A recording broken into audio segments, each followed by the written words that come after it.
Hello friend, अगर आपका भी एग्जाम जो आरआरबी ग्रुप डी का है अभी तक कंडक्ट नहीं हुआ है तो वीडियो बिल्कुल आपके लिए है। ठीक है, आपके जो आने वाले एग्जाम है आरआरबी ग्रुप डी का जो कंटिन्यू है उससे रिलेटेड इसमें काफ़ी ज़्यादा प्रश्न है और ये वीडियो आपके लिए काफ़ी ज़्यादा इंपॉर्टेंट साबित होगा। इसके अलावा जो एसएससी जीडी का एग्जाम होने वाला है उसके लिए भी ये वीडियो काफ़ी ज़्यादा इंपॉर्टेंट साबित होने वाला है, क्योंकि इसमें साइंस के प्रश्न जो है ऐसे प्रश्न दिए गए हैं जो कि एग्जाम में पूछे जाने के चांसेस काफ़ी हाई है और अभी तक पूछे गए हैं। ओके, तो चलिए वीडियो को शुरू करते हैं। पहला क्वेश्चन है कि ऑक्सीजन की सहायता से ऊर्जा उत्पादन की एक प्रक्रिया है, इसे क्या कहा जाता है? इसे कहा जाता है वायु श्वसन या वायवीय श्वसन। ठीक है, एरोबिक रेस्पिरेशन कहा जाता है।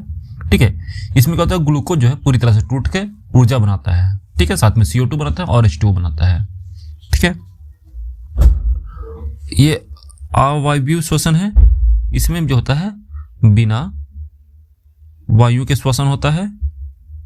ठीक है, स्वपोषित जो खुद से अपना पोषण करता है जैसे कि पौधे। ओके, और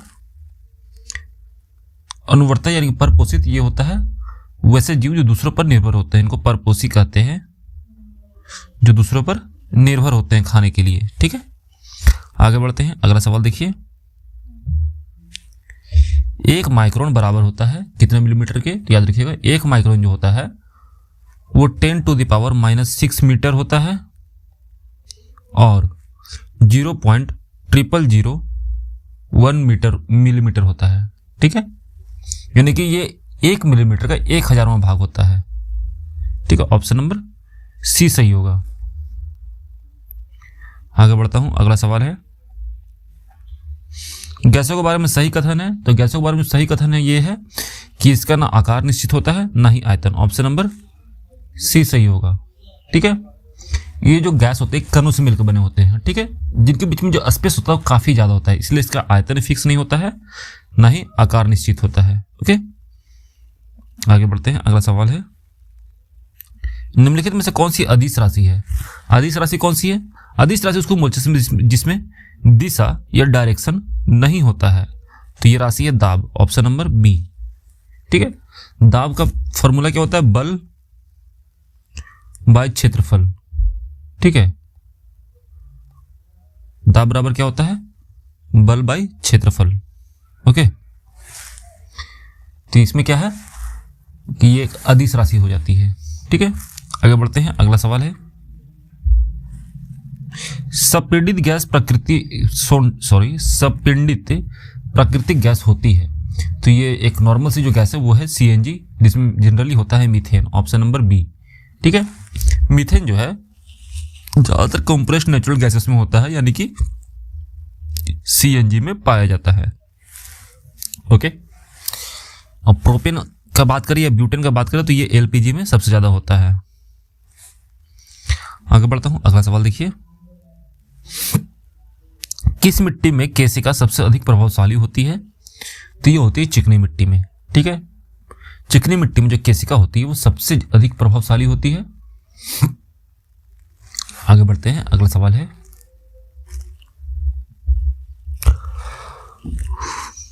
जड़त्व के नियम को कहा जाता है। तो देखिए, जड़त्व के नियम को कहा जाता है गति का पहला नियम। Option number A. ठीक है, ये कहता है कि बिना बाहरी बल के कोई भी वस्तु विराम अवस्था से गति अवस्था में नहीं आएगी और गति अवस्था से विराम अवस्था में नहीं जाएगी। ठीक है, ये गति का चौथा नियम ऐसा कुछ नहीं होता। ठीक है, ये गलत है। गति के 3 ही नियम होते हैं, ये तीनों। आगे बढ़ते हैं। अगला सवाल है, फास्फोरस को ऑक्सीजन से बचाने हेतु संग्रहित किया जाता है। देखिए, फास्फोरस जो होता है उसको ऑक्सीजन से रिएक्शन करके उसमें आग लगने के चांसेस काफी हाई होते हैं, इसलिए इसको प्रिजर्व करने के लिए हम यूज करते हैं मिट्टी के तेल का। Option number A. ओके, आगे बढ़ते हैं। अगला सवाल है, ऑर्थोप्लास्टी क्या है? ऑर्थोप्लास्टी होता है कूल्हे के जोड़ का प्रतिस्थापन। Option number C. ठीक है, देखिए यहाँ पे कुछ भी दे रखा है कि ओपन हार्ट सर्जरी, गुर्दा प्रत्यारोपण, रुधिर आदान, ये सब जो होता है ये अलग अलग प्रोसेस है, प्रक्रियाएं हैं। ठीक है, आगे बढ़ते हैं। अगला सवाल है, अम्लीय वर्षा का पीएच होता है। देखिए अम्लीय वर्षा यानी जो एसिडिक रेन होती है इसका जो पीएच होता है वो होता है लेस देन 5, ठीक है, 5 से कम, ऑप्शन नंबर 6। और सामान्य जो वर्षा होती है इसका पीएच वैल्यू होता है 5.6 से 6.5 तक। ओके, आगे बढ़ते हैं, अगला सवाल देखिए। आवर्त चक्र के मध्य उच्चतम स्तर वाला हार्मोन कौन सा है? ठीक है, तो ये है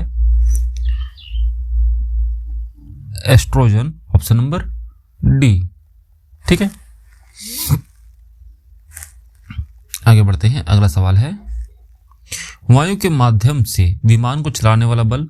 ठीक है, वायु के माध्यम से जो विमान को चलाने वाला बल है इसे कहते हैं थ्रस्ट फोर्स, यानी कि प्रणोद बल, ऑप्शन नंबर सी। ये विमान के पीछे की वायु को आगे धकेलता है और न्यूटन के तृतीय नियम के अनुसार जो हवा होता है वो उसको खुद को आगे ढकेलता है और हवा को पीछे ढकेलता है। ठीक है, ऑप्शन नंबर सी सही होगा। अगला है कोशिका में सर्वाधिक मात्रा में अणु है। देखिए, कोशिका जो होती है उसमें सबसे अधिक मात्रा में जो अणु होते हैं वो होते हैं पानी के, ऑप्शन नंबर डी, क्योंकि कोशिका में लगभग 70 to 90% अप्रॉक्सीमेट वाटर ही होता है इसमें।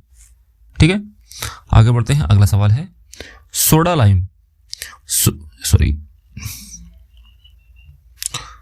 लाइम का मिश्रण है। देखिए, सोडा लाइम जो होता है ये होता है NaOH प्लस CaOH का होल ट्वाइस। ठीक है, यानी कि सोडियम हाइड्रोक्साइड और कैल्शियम हाइड्रोक्साइड का मिश्रण होता है। ठीक है, कैल्शियम हाइड्रोक्साइड है, ये सोडियम हाइड्रोक्साइड, इसका मिश्रण क्या होगा? सोडा लाइम कहलाता है। आगे बढ़ते हैं, अगला सवाल है तत्व X के बाह्यतम कक्षा में 4 इलेक्ट्रॉन है, यौगिक का नाम होगा XH4, ऑप्शन नंबर डी। ठीक है, जैसे कि सिंपल सा आपको बताता हूं CH4। आगे बढ़ते हैं, अगला सवाल है जिनमें गुणसूत्र बिंदु अनुपस्थित होता है वो क्या कहलाता है? उसे कहते हैं एसेंट्रिक। ठीक है, ऑप्शन नंबर डी सही होगा। अगला है गन्ने में क्या पाया जाता है? तो याद रखिए, गन्ने में ग्लूकोज के साथ सुक्रोज पाया जाता है, ऑप्शन नंबर सी सही होगा।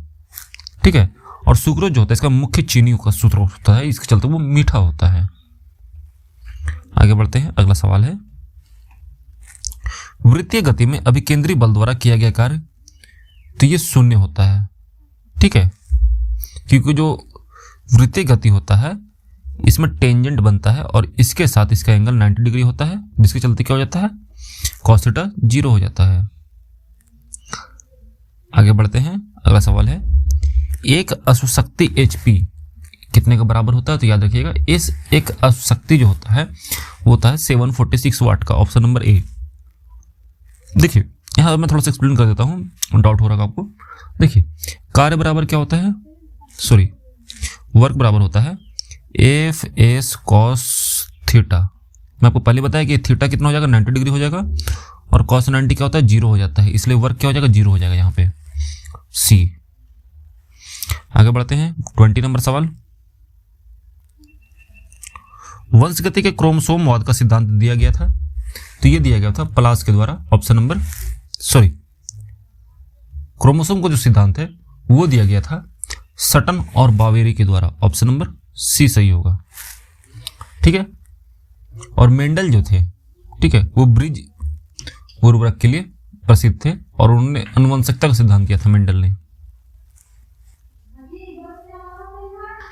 आगे बढ़ते हैं, अगला सवाल है यकृत एवं मांसपेशी में ऊर्जा जमा होती है। देखिए, यकृत और मांसपेशी, इसमें ऊर्जा जो है वो किस रूप में जमा होती है? वो जमा होती है ग्लाइकोजन के रूप में, ऑप्शन नंबर डी सही होगा। ग्लाइकोजन का दूसरा नाम होता है कार्बोहाइड्रेट, इसको भी ध्यान रखना है आपको।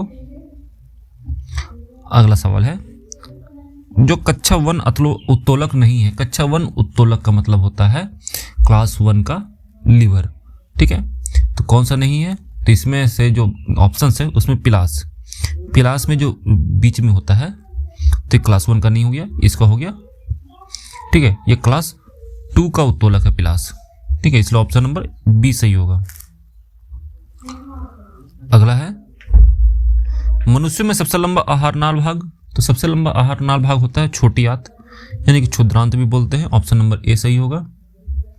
इसकी लंबाई जो है 6 से 7 मीटर के लगभग होती है। ओके, आगे बढ़ता हूं। अगला सवाल है, जब प्रकाश दूसरे माध्यम में प्रवेश करता है तो, देखिए जब प्रकाश एक माध्यम से दूसरे माध्यम में जाता है तो क्या देखिए उसका आवृत्ति पर कोई फर्क नहीं पड़ता है। ऑप्शन नंबर ए सही होगा।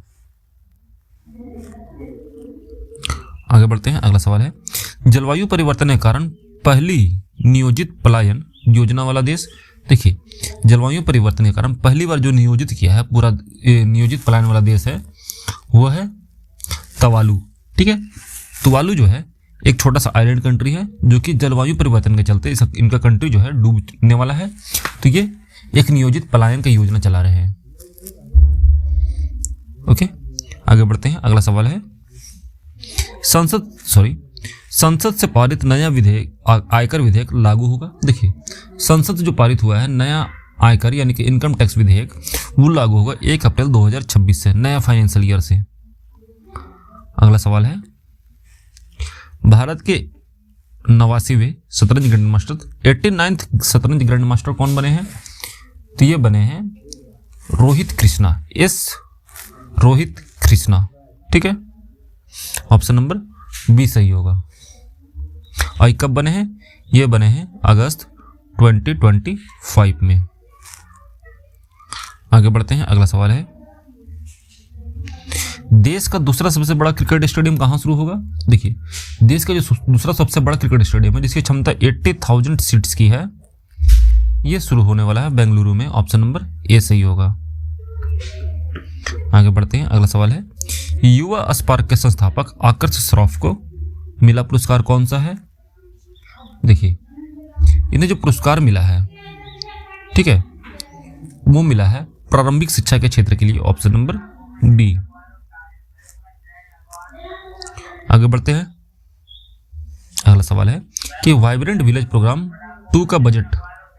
देखिए जो वाइब्रेंट विलेज है, ठीक है, इसका जो इसको VVP कहते हैं वाइब्रेंट विलेज प्रोग्राम 2 का जो बजट रखा गया, ये रखा गया है 6,839 करोड़ रुपए। आगे बढ़ते हैं। अगला सवाल है, विश्व हिंदी दिवस 2025 मनाया गया। तो देखिए हिंदी दिवस कब मनाया गया है? तो ये बनाया गया 10 जनवरी को। अगला है, जबरदस्ती धर्मांतरण कानून फिर से लागू किया गया है किस राज्य में? देखिए जबरदस्ती धर्मांतरण कानून जो है ये लागू किया गया है उड़ीसा में। Option number B. और लगभग 46 साल बाद दोबारा लागू किया गया है।